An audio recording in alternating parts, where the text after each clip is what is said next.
यानंतर विद्यमान आमदार साहेब आले. आजच्या मधुर खानदेश या साप्ताहिकाच्या लोकार्पणाच्या निमित्तानं या ठिकाणी उपस्थित असलेले आपल्या विभागाचे प्रांताधिकारी आदरणीय आयरे साहेब,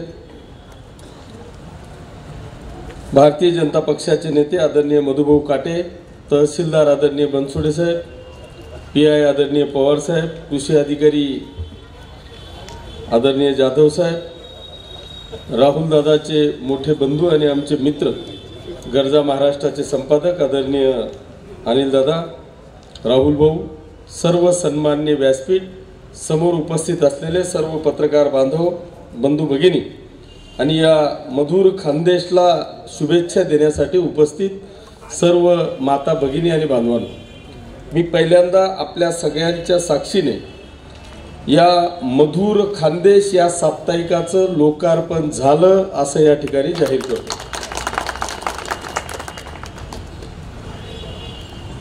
बांधवांनो, आज सगळेच कलाकार, जसं साहेब म्हटले की पाचोरा शहरात अनेक कलाकार आहेत, मला असं वाटतं की ते कलाकार सगळे आज इथेच जमले आहेत.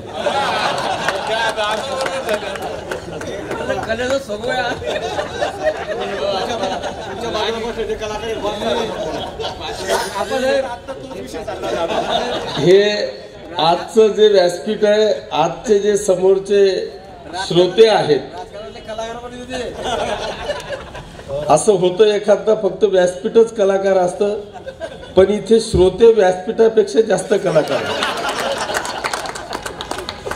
त्याच्यामुळे हे कलाकारांचंच व्यासपीठ आणि कलाकारच श्रोते या ठिकाणी बनलेले आहे. असो, परंतु बांधवांनो, मी आज खरोखर या महाजन परिवाराचं मनापासून अभिनंदन आणि कौतुक करतो की एकेकाळी अत्यंत गरिबीची आणि खडतर असा प्रवास करणारा अनिल, जो आमचा एकदम जवळचा मित्र आहे, त्यांनी अतिशय कठीण अशा परिस्थितीतून आपल्या जीवनाची सुरुवात केली. मला असं वाटतं की पाचोरा तालुका काय, जळगाव जिल्ह्यातल्या किंवा त्याच्या सगळ्या नातेवाईकातल्या एकाही व्यक्तीने असा विचार केला नसेल की जो पवार साहेबांनी इथं बोलून दाखवला की अनिल दादाच्या मागे असा एवढा मोठा लमाजमा राहतो, हा कदाचित आई वडिलांपासून तर नातेवाईकांपर्यंत कोणीही विचार केला नसेल.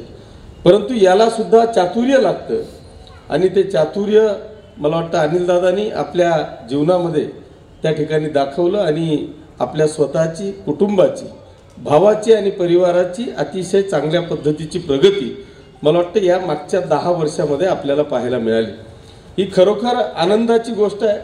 नाही तुम्ही अनेक वर्षापासून अनेक पत्रकार पाहतो, मी कधी कधी खरोखर विचार करतो आबा की हे पत्रकार पत्रकारिता करतातच का? ना यांना मानधन आहे. जाहिराती पाहिल्या तर जाहिराती आमच्यासारखे लोक 4-6 महिने वर्ष देत नाही. त्या जाहिरातीचं यांचं कमिशन 10% आहे. त्या 10%च्या कमिशन करता हे दारोदार फिरून आमच्या सारख्यांकडून जाहिराती घेतात. ते जर का वेळेवर गेलं तरच कमिशन भेटतं आणि जर ते आमच्या सारख्यांनी वर्षभर दिलं नाही तर ते कमिशनही त्यांचं जमा होतं. ही वस्तुस्थिती आहे. आणि असं असतानाही मला वाटतं जळगाव जिल्ह्यातला रेकॉर्ड असेल की सगळ्यात जास्त पत्रकार कुठे असतील तर ते पाचोरा तालुक्यात. किती चुकीचा आकडा आहे. सांगतो की हा जो काही विषय आहे, मी खरोखर सांगतो की पत्रकारिता हा एक फक्त छंद म्हणून हे लोक जोपासतायत असं माझं मत आहे. आणि त्या छंदाकरता आपलं सगळं बाजूला ठेवून, परिवार बाजूला ठेवून दररोज संध्याकाळी तहसील ऑफिस, प्रांत ऑफिस, PI पोलीस स्टेशन इथं गेल्याशिवाय त्यांची बातमीच तयार होणार नाही, त्यांचा दिवस संपणारच नाही. आणि अशा ह्या सगळ्या परिस्थितीतून ही मंडळी पत्रकारिता करते आहे. मला असं वाटतं की ह्या सगळं करत असताना नक्कीच तुम्हाला शुभेच्छाच आहे. परंतु मला वाटतं सगळ्यांनी अनिल दादाकडे देखील पाहावं की नुसतंच पत्रकारिता करून आपल्याला अनेक गोष्टी, मी जेव्हा पाहतो की हे पत्रकारिता करत असताना आम्ही वाहून तरी जात नाही ना.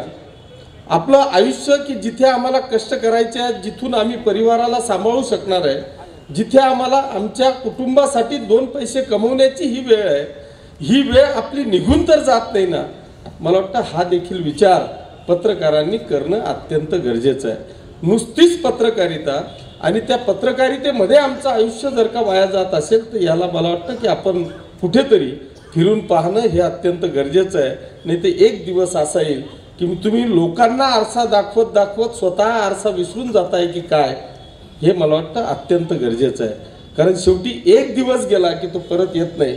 तुमचं आयुष्य हे मागे पडत चालतंय, पुढे नेमकं काय आहे याचा देखील विचार मला वाटतं आपण करणं हे अत्यंत गरजेचं आहे.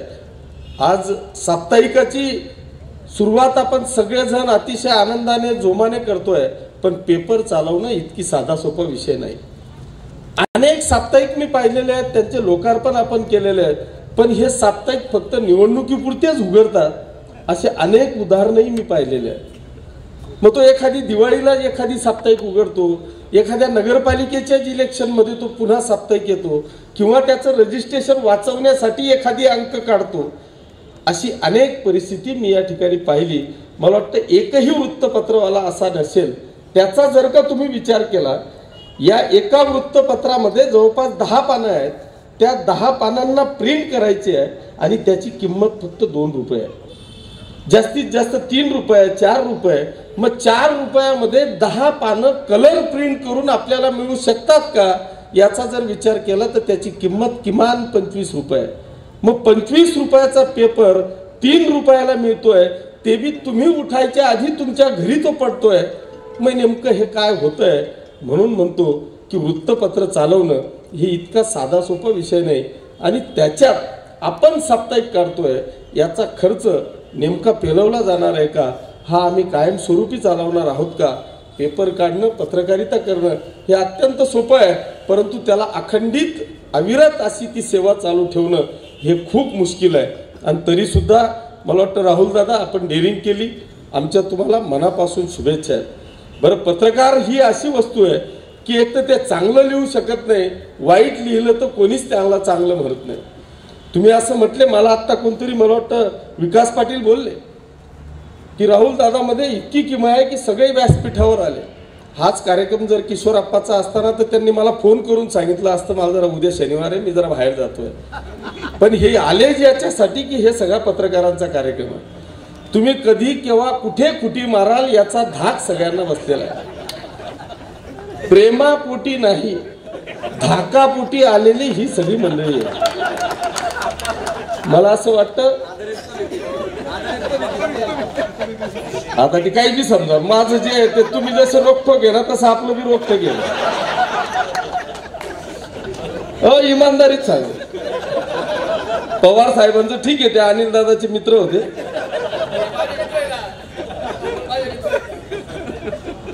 पण हे तसे नाही. महाजन कुटुंब तसं नाही. पत्रकार इथे सगळे येणार होते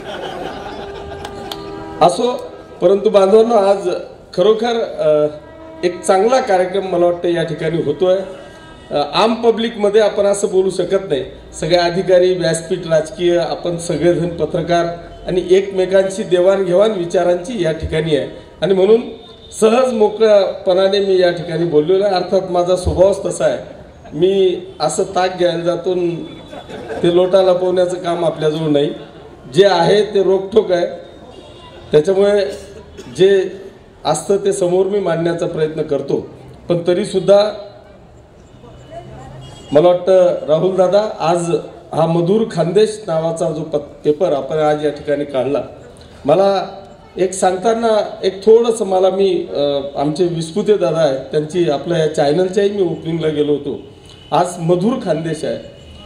ठीक आहे, वृत्तपत्राच्या किंवा दैनिकाच्या पत्रकारांना काही मर्यादा आहे, यांनी काय बातम्या टाकावा, काय लावावं हा त्यांचा विषय आहे. परंतु साप्ताहिकचे संपादक आपण आहात आणि या साप्ताहिकच्या संपादकाच्या माध्यमातून काहीतरी फक्त मला मायलेज मिळावं, माझा पेपर कोणीतरी वाचावा म्हणून उगाच ते संजय राऊत सारखे कुटाने दररोज करत बसण्यापेक्षा आपल्या तालुक्यातील, म्हणजे मी एक संकल्पना, साहेब कृषी अधिकारी या ठिकाणी आहेत, प्रांत साहेब या ठिकाणी आहेत. साहेब, आज इतकी वाईट अवस्था आमच्या तारुण्यांमध्ये, तरुणांमध्ये आहे एका गावात जर का आम्ही गेलो तर जवळपास 25-30 मुलं 35च्या पुढे आहेत की ज्यांचं अजून लग्न झालेलं नाही. आणि ते लग्न का झालेलं नाही, त्याच्याजवळ 10-20 एकर शेती आहे, चांगलं उत्पन्न आहे, 2 पैसे पात्र आहे, पण फक्त नोकरीला नाही म्हणून त्याला छोकरी मिळत नाही. इतकी वाईट अवस्था आमच्या सगळ्यांमध्ये आहे. आणि म्हणून मी असा एक प्रयत्न करतोय, अजून त्याला सुरुवात केलेली नाही, परंतु त्या संदर्भामध्ये माझी एक चर्चा, या मतदारसंघामध्ये महाराष्ट्रात काहीतरी आपल्याला एक आगळं वेगळं करता येईल का, या सगळ्या तरुणांमध्ये आपल्याला जागृती मिळवता येईल का, पालकांमध्ये आपल्याला काही जागृती मिळवून देता येईल का. अनेक प्रकरणं साहेब आम्ही पाहतो, खूप डोळ्याने वाईट वाटतं. आज जर का तुम्ही तारुण्यामध्ये मुली आमच्या 17-18 वर्षाच्या 10वी 11वी 12वी मध्ये असलेल्या ह्या मुली की जिला आपलं आयुष्य पुढे काय आहे याच्यातलं काहीच कळत नाही, आणि ती अनेक वेळा म्हणण्यापेक्षा 100% ह्या रिकामचोट पोरांमध्ये फसते. आज जर का तुम्ही पाहिलं तर मला वाटलं पूर्ण महाराष्ट्रामध्ये किंवा देशामधली जर का आपण आज परिस्थिती पाहिली तर जो उद्योजक आहे, जो 2 पैसे पात्र आहे, ज्याला काहीतरी काम आहे, तो नोकरी धंद्यामध्ये आहे, असा एकही तरुण तुम्हाला चौकात किंवा कॉलेजच्या गेटजवळ फिरताना दिसणार नाही. कारण तो व्यावसायिक आहे, त्याला काम आहे, त्याला नोकरी धंदा आहे. हा कॉलेज आणि पटांगणामध्ये, रोडावर, गार्डनमध्ये आजूबाजूला फिरणारा हा सगळ्यात बोगस कुठला वर्ग असेल तर तो रिकामचोट आहे. आणि त्या रिकामचोट पोराच्या मागे आमच्या चांगल्या घरातली मुलगी फसते आहे.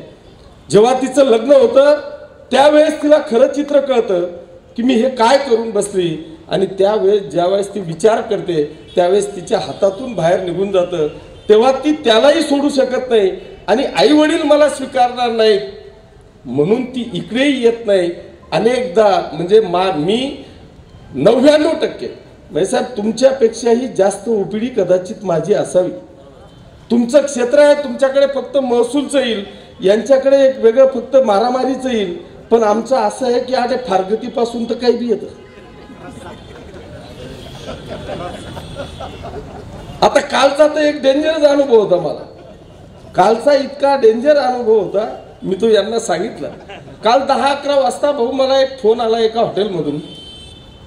मला वाटलं काय आता फोन आपण उचलतो, सगळे आले ते. फोन आला म्हणे भाऊ मी एका हॉटेलला बसलोय, आपल्या मतदारसंघातला नव्हता. म्हणे मी हॉटेलला बसलोय, जेवण बिवण झालंय, बिल बी द्यायचं आहे म्हणे, पण या हॉटेलवाल्याने ना रस्त्याचं बी बिल लावलेलं आहे, तर हे घ्या याच्याशी बोलून घ्या. आता ते फारगती बिरगती इथपर्यंत बी ठीक आहे. हा पहिलाच फोन, म्हटलं भाऊ हाच फोन राहिला होता माझ्या 25 वर्षाच्या जीवनात. हा एकच फोन राहिलेला होता की हॉटेलवाल्याशी बोलून घ्या, याने रस्त्याचं बी बिल लावलं. आता करणार काय सांगा ना त्याला. म्हटलं भाऊ मी बी इतका निर्लज्ज आहे, त्याचा फोन कट केला, त्या हॉटेलवाल्याला फोन केला, म्हटलं भाऊ तुझं रस्त्याचं बिल माझ्या खात्यावर टाक. पण त्याला काय करणार काय, आता आमची नोकरीच तशी आहे. तुमचा सोपा आहे साहेब, आमचं एकदम डेंजर आहे. बरं तुम्ही वयाच्या 58व्या पर्यंत परमनंट आहेत, आमचं दर 5 वर्षाला MPSC पेक्षा बी डेंजर आहे. UPSC एकच नाही ना, दर 5 वर्षात MPSC UPSC द्यायची, दर 5 वर्ष अग्निपेक्षाही बेकार.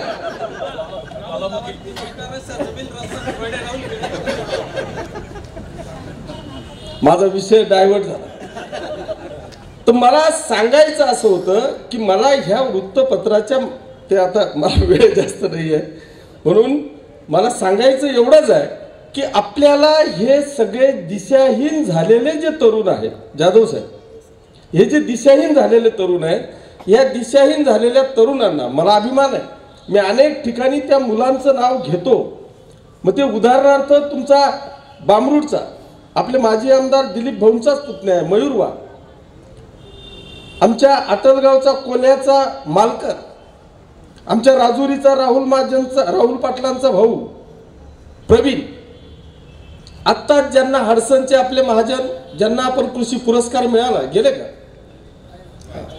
महाजन, हे लोक की ज्यांना शेती आहे, पण अशा तरुणांनी आता शेतीकडे वळून एक नवीन आदर्श मला वाटतं आपल्या मतदारसंघात ठेवण्याचा प्रयत्न केला.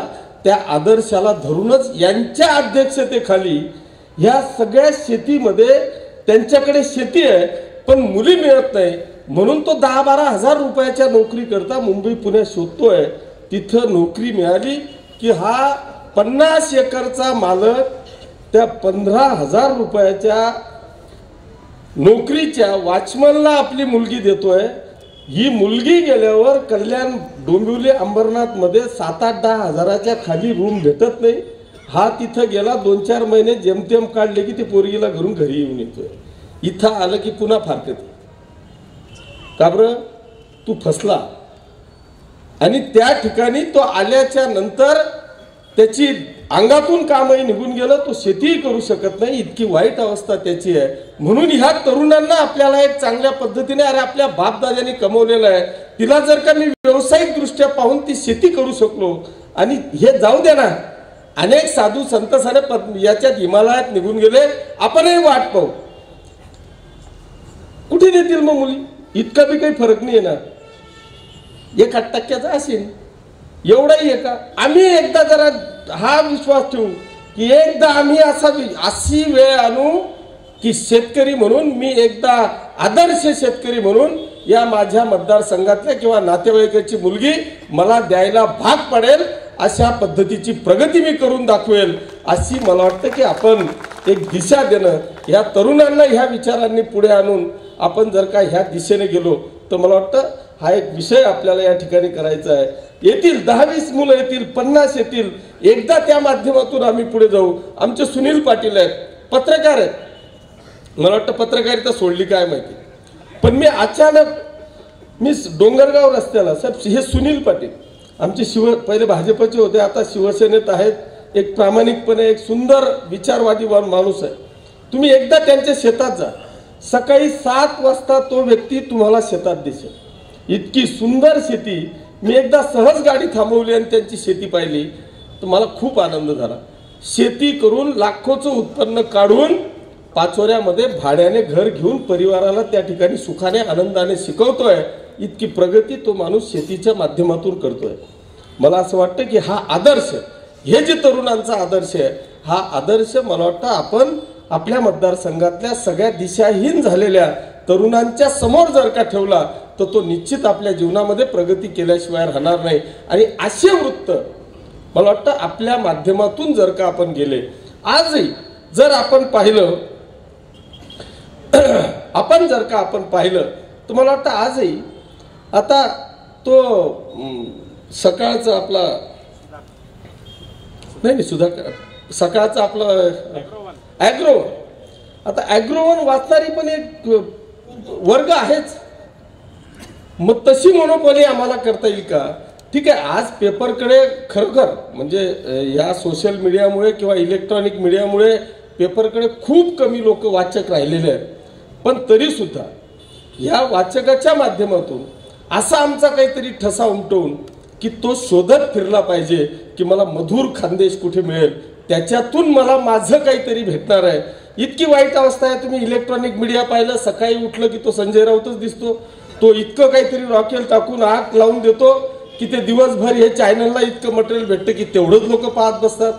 काहीच असं माहिती आहे इलेक्ट्रॉनिक मीडियामध्ये सुद्धा असं वाटतं की यार हे सगळं बंद करावं आपली सोनी मराठीची हास्य जत्रा पाहत बसावं. निदान डोक्याला टेन्शन तरी नाही.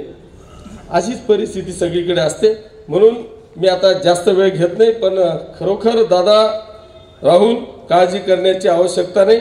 अनिल दादा 400 किलोमीटरवर आहे. किशोरप्पा तुझ्या हाकेच्या अंतरावर आहे. तुझ्या मधुर खानदेश आणि तुझ्या परिवारासाठी तुझ्या चॅनलसाठी कधीही काही मदत लागली तर आवाज दे. किशोरप्पा हजर आहे. जय हिंद जय महाराष्ट्र.